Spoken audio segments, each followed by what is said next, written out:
Myf, thank you so much for sitting down with me. Thank you. You are such an important part of the Ray White story, and your contribution to the broader industry has been so significant.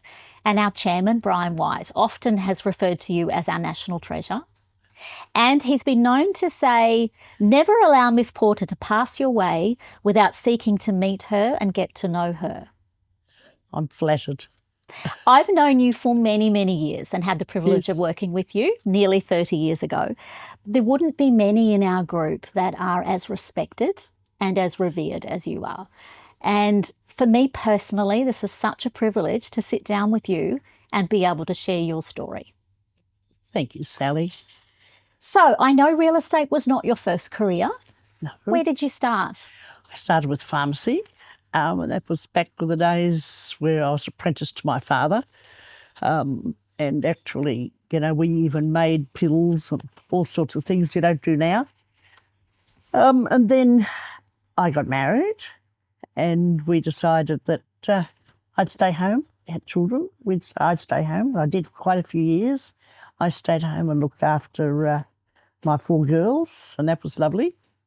And I sometimes feel sad for mothers nowadays that don't do this. Yeah. However, I stayed home, and then we had businesses we could together. We had my husband was in advertising before that, but we had news agencies and up in North Queensland and then down here in Brisbane.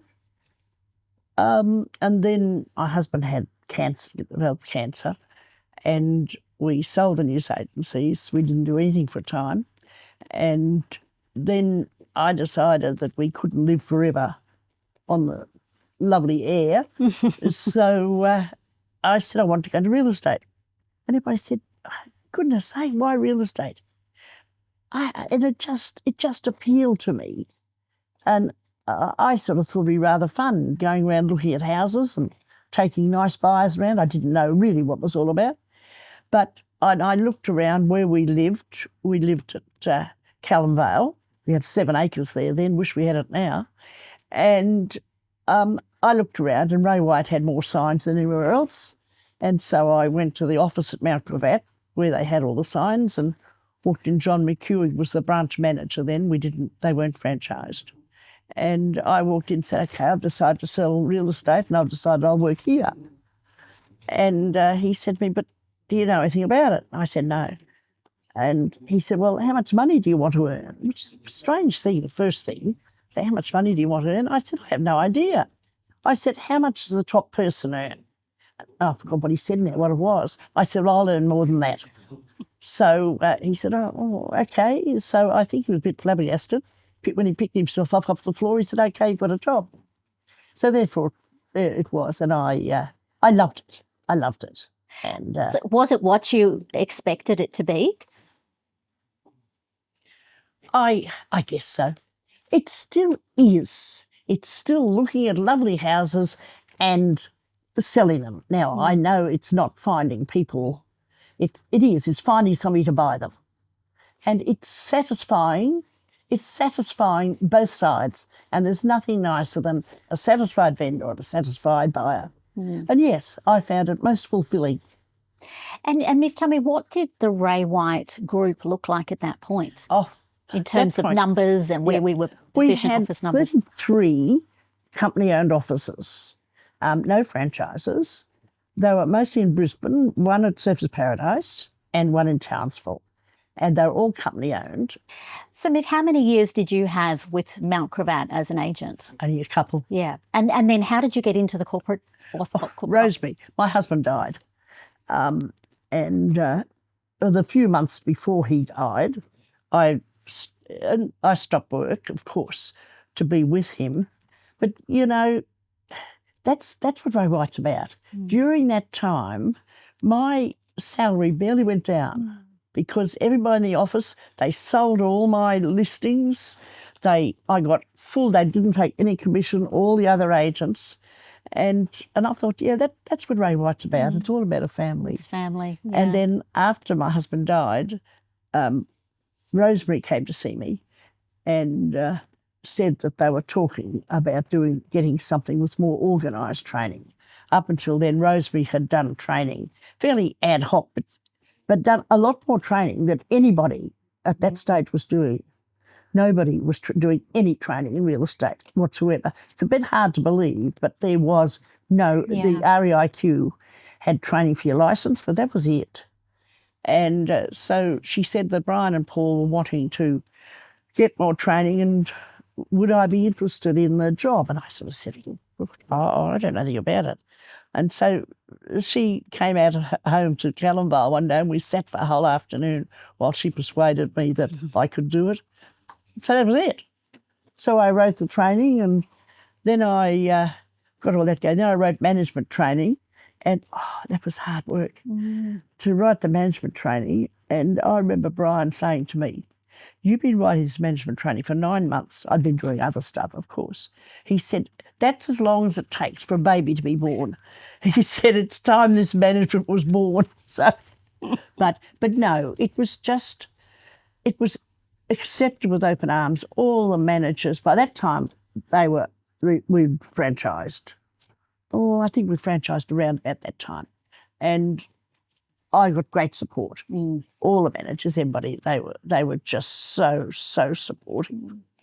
Myf, you were an exceptionally talented trainer and you really brought your personality to it. You brought so much energy and enthusiasm to it. Why did it bring you such joy sharing your knowledge? I think I'm a frustrated teacher. I enjoy learning myself. I always have. I love learning. No matter what it is, I like to think I learn all the time. And so I think encouraging other people to learn pleased me. Yeah. So you spent some time doing that and then the Ray White Group expanded into Victoria and you were asked to lead the Victorian operation. Can you tell us about that and what the challenges might have been? It was the hardest job I've ever done in real estate, without a doubt.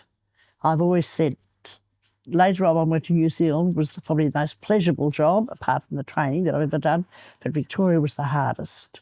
Now, if you want discrimination, it's pretty bad being a woman in charge of, in those days, this is going back to the early 90s, this is a bit hard being a woman in charge of a state, in charge of an operation, but it's nothing like being a Queenslander in Victoria. It was the discrimination against the woman part was nothing compared with the Queensland. If they'd say to me, oh, I know you, yes, you're the company from the Gold Coast with yellow signs. And I used to hear this, you're the company with yellow signs, because yellow is not a Victorian colour. So how did you navigate those challenges and hard work. Yeah. And I developed a plan that if I went to talk to any principal, not the Ray White principals, any principal I was trying to woo and everything, I would never leave until I'd given them some information about real estate. Yeah. So I always felt when I left, I've given them something. They know something now about real estate. And so you shared your knowledge. You showed that you were knowledgeable about the industry. So that I knew what I was talking about. Yeah. Some of them I don't think appreciated it. Truly, some of those. So I understand you started with 9 offices. Were there 9 offices when you went down to Victoria, and 2 years later there were 33. That's right. So you did make some significant inroads. Yes, and not only did we also, we gave our own people that were there, which we inherited from ERA, and we gave them the confidence to open another office as well. So I got some internal growth as well as actually a lot of franchising, of course.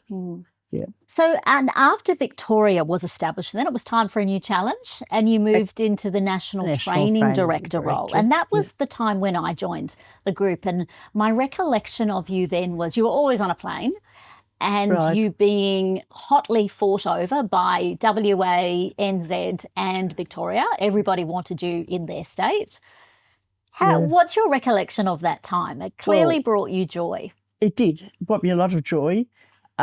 I moved a lot into there, very involved with the expansion. So in Western Australia, Brian had bought two companies, and they integrated very, very well. One was one side of the river, one was the other, and we only had one office that tipped over together. And so he said, look, I just want you to go over there and have a meal with the principal of every office. Well, apart from the fact that I put on about 10 kilos and I'm still trying to lose it, but that was getting Ray White, getting other companies to realise what we stood for, getting them to trust us was the biggest thing. And I spent a lot of time there asking them about what do you want in training. Well, I knew what they were going to get, but that wasn't the way to do it. You had to sort of say, what are you looking for? What can I do? So we could train. The biggest thing we got there was just don't come and talk to us about auctions. We don't like people from the East coming to talk to us about auctions. Well, of course, now talk to Mark and everybody, and they're just so auction orientated. And actually, the very first big training session I did there, after I'd sort of spent this few weeks wining and dining everybody, and I'll come back to another story there in a minute. The first big training session I did there, everybody from, they were Mayor and Co and Pete's were the two companies. One sat one side of the table, one sat the other, and they didn't like each other. The only people they liked least was Ray White, and that was me. So they just kept saying, just don't talk about auctions. We don't talk about auctions. And I thought, what the hell am I going to do? Because my third whole day was held of auctions. So at the end of the second day, I said, okay, now tomorrow you needn't come if you don't want to. It's completely up to you. I said, but I'm going to talk about auctions. I'm not, and I said, what if one person says they don't work? I said, I'll ask you to leave. I said, tomorrow we will talk about auctions. And I said, I really am only here to talk to people who want to hear. And so 90% came the next day then because they didn't have to. So that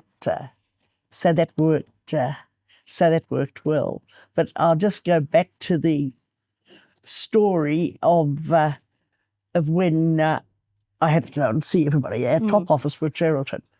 And so Paul said to me, well, we've chartered a plane to take you to Geraldton. And, chartered a plane, I thought pretty good. You know, white leather seats, and I'd have somebody meet me at the top of the steps. You know, I'd seen these pictures of all these things. So I got there, and there were two little planes on the runway, and I said to them, okay, which one's mine? They said, that's yours, that one there. I said, they only got one engine. They said, yeah, that's all you've paid for is one engine. So much the steps, you had to climb over the wing to get in. And so we had one engine, and I did say to the pilot, what happens if the engine breaks down? Oh, he said, I always follow the road, and we can just land on the road. Terrific. Anyway, when I wrote the report back, I headed it, who thinks I'm only worth one engine? So it was a standing joke. Oh, you were so up for a challenge, Myf. That was fun. That is gorgeous. This industry is about relationships.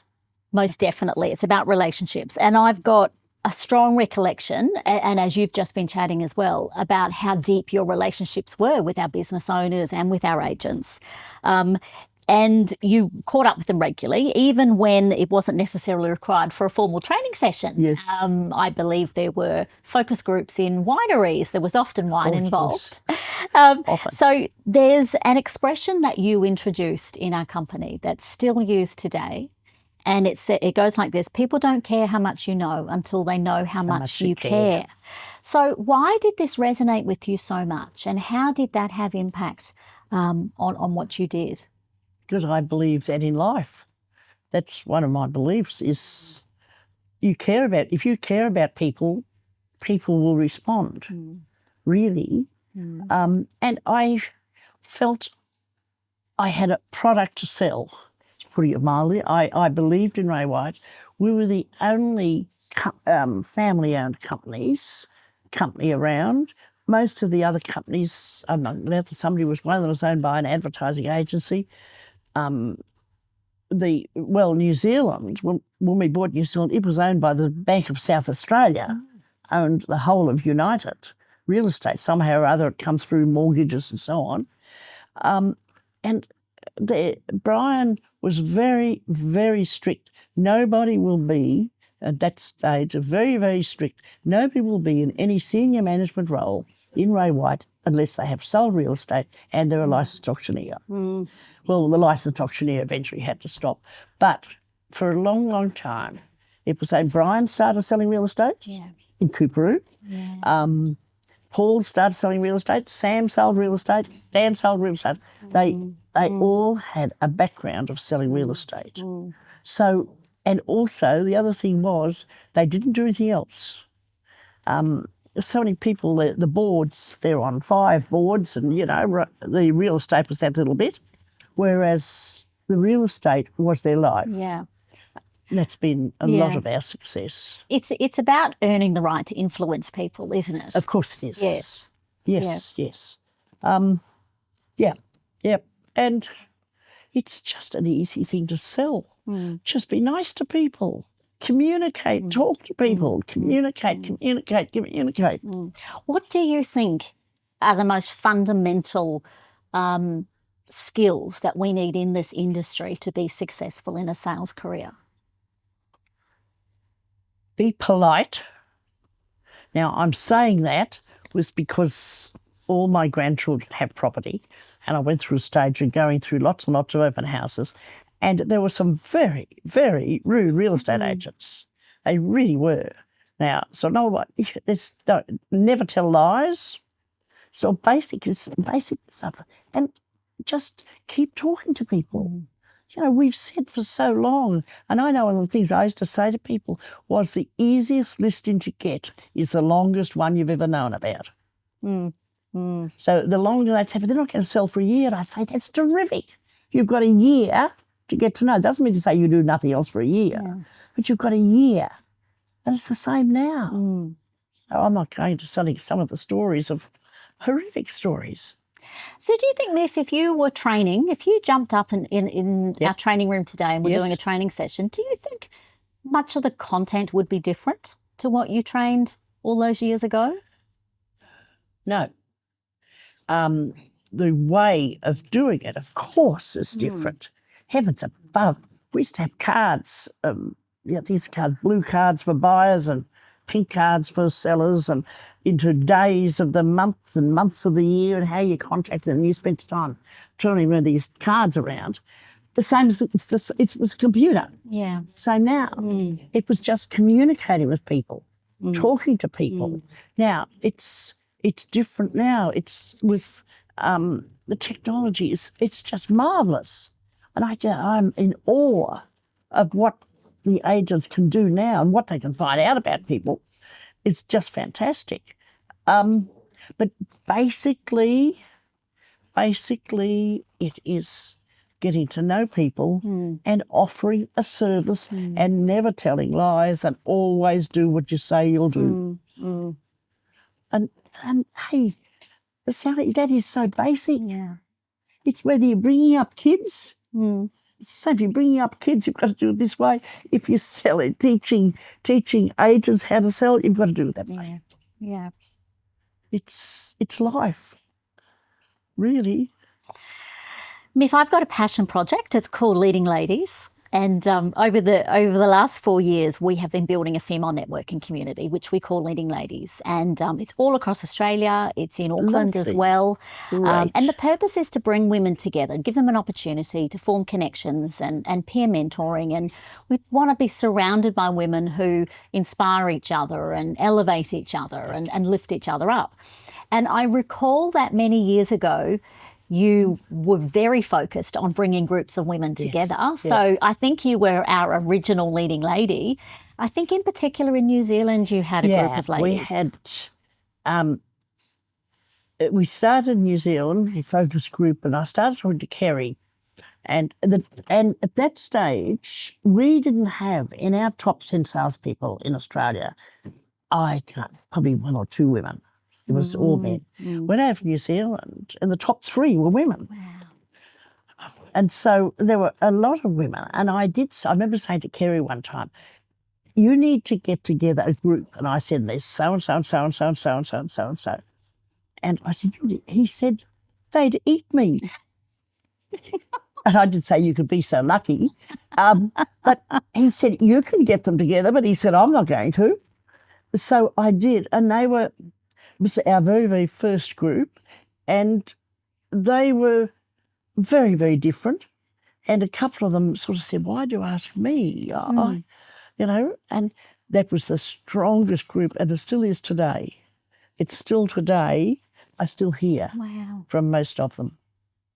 So what do you think the ladies got out of that opportunity? They shared. There were a few rules, never more than one from an office. Uh-huh. So therefore they could be open. So you only had one from each office. What was said in that group never ever went outside that group. And we were encouraged. I encouraged them. We'd meet 3 or 4 days together, and we encouraged them at dinner at night to talk about something about themselves that none of us knew about. And it became, I guess, wasn't just real estate. Because during the day we talked about real estate, what's working for you? And then somebody would say, well, I can't do this. And somebody else would say, well, I found this. Because they weren't in the same office.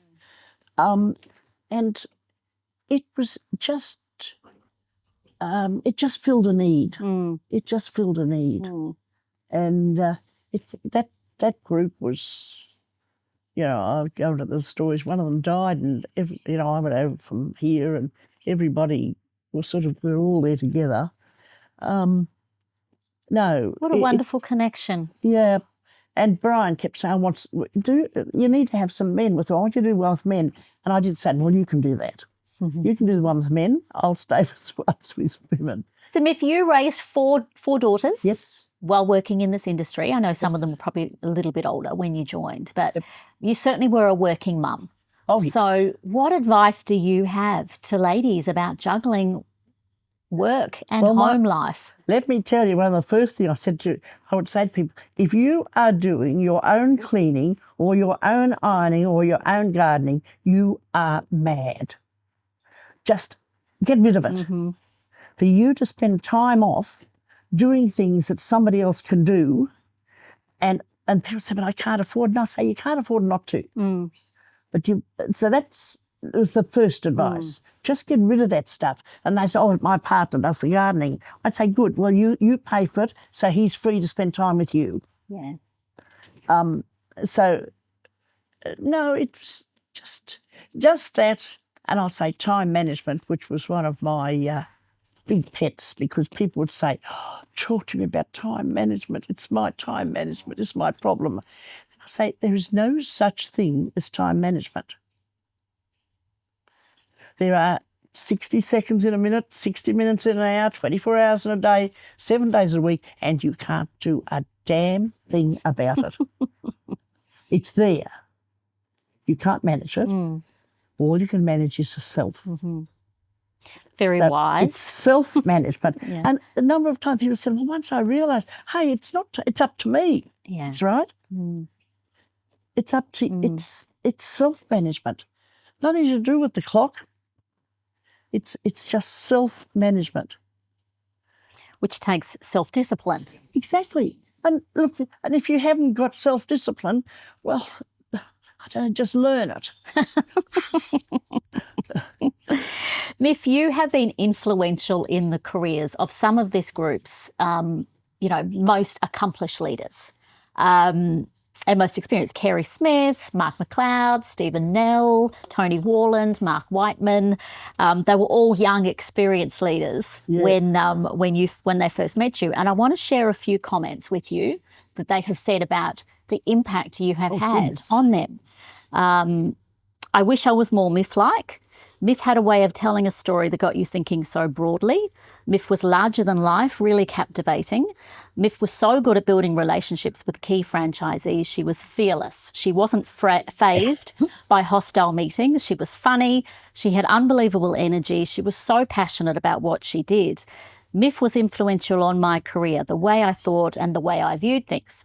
And one of my favourites, us young blokes didn't want Myf to rouse on us. She kept us in line. What is the recollection of the role that you played in mentoring those individuals? Because you had such a significant influence on them, and their level of respect for you it can't be measured. Okay. I had 4 girls. I didn't have any sons. So maybe some of those young boys I looked on as sons. I'll just tell one story about Mark McLeod, and he doesn't mind my telling the story because I've told it before. We sat on this veranda at this very spot probably.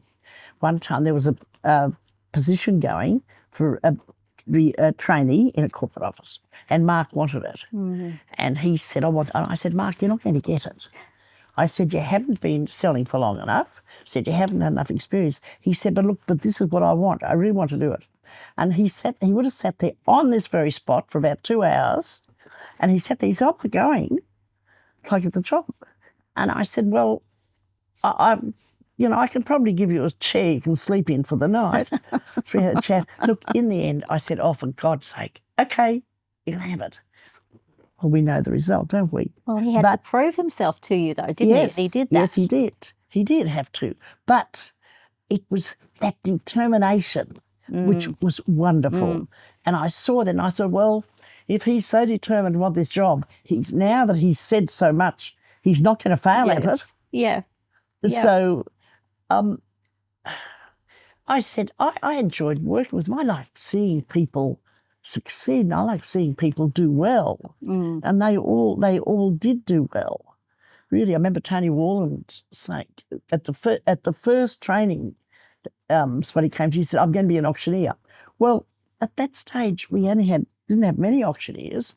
And I said, gee, Tony, you've got a lot of work to do before you're an auctioneer. He said, that's right, I tell him I'm going to be an auctioneer. So seeing that in every one of them, I could go through each one of the times and say, okay, you could see.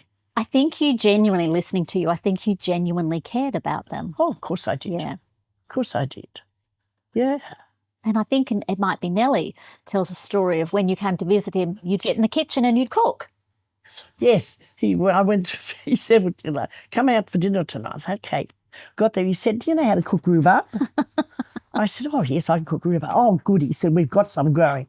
And then he said, what do you have with it? I said, well, you're going to have custard. Oh, he said, how do you make custard? So I said, well, you've got to have eggs. I said, we're not doing any of this cheating stuff with custard powder. So we make custard. So the kids talked about any time I went there, I had to go and make custard because they learned how to do the rhubarb, but the custard was harder. It was. They all talk about what a storyteller you were. And that's part of the way you deliver your memorable content is telling stories. But one of those cheeky blokes in particular mentioned that maybe some of your stories contained a little bit of BS. What do you say to that? Not much.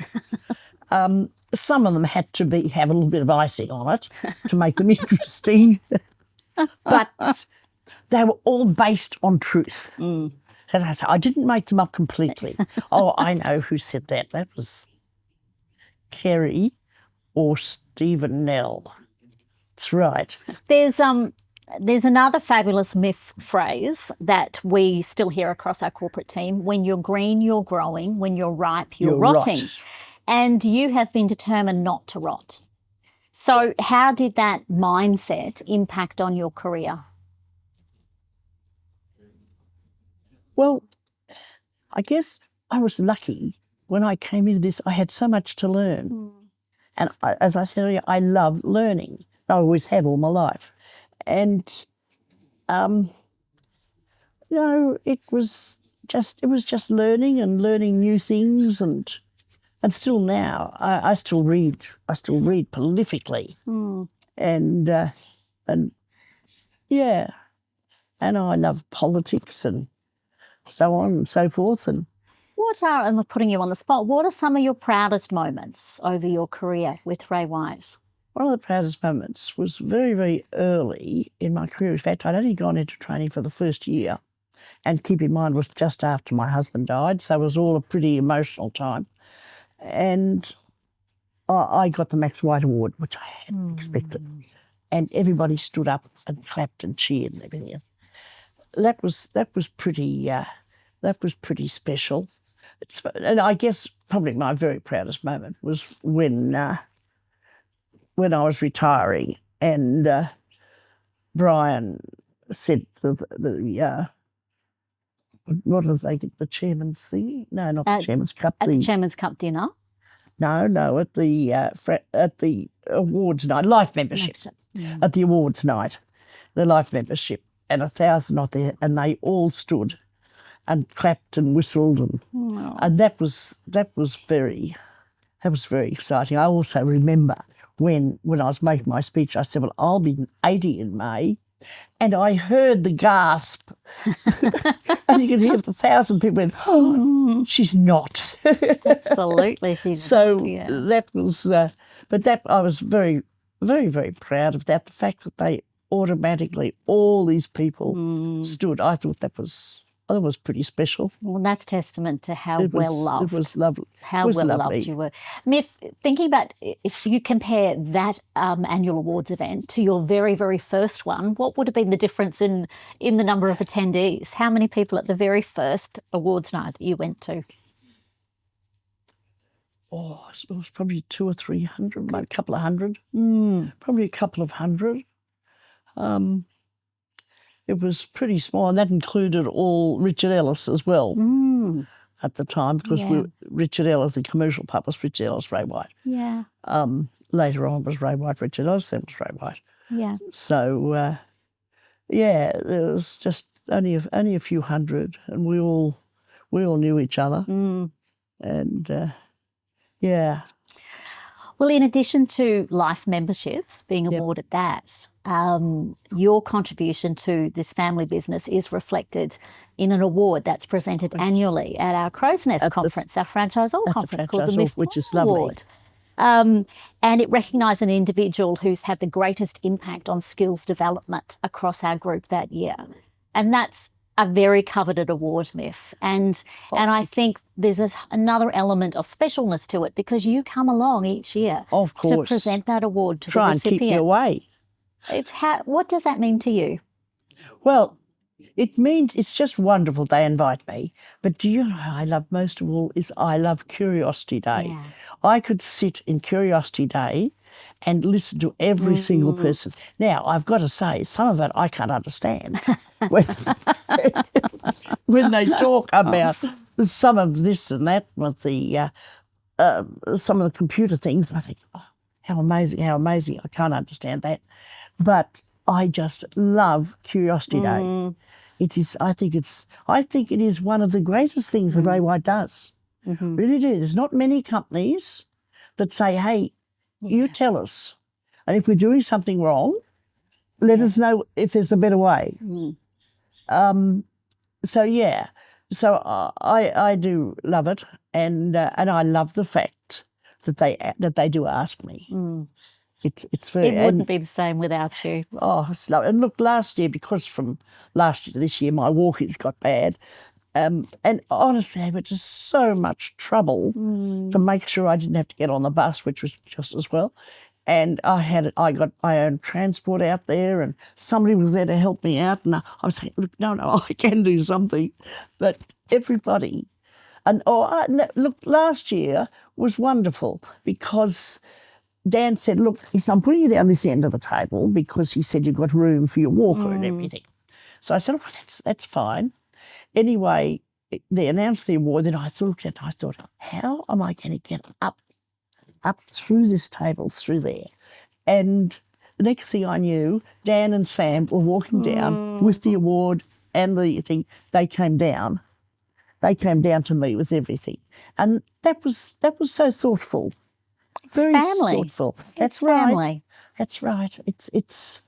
it's all just family. Yeah.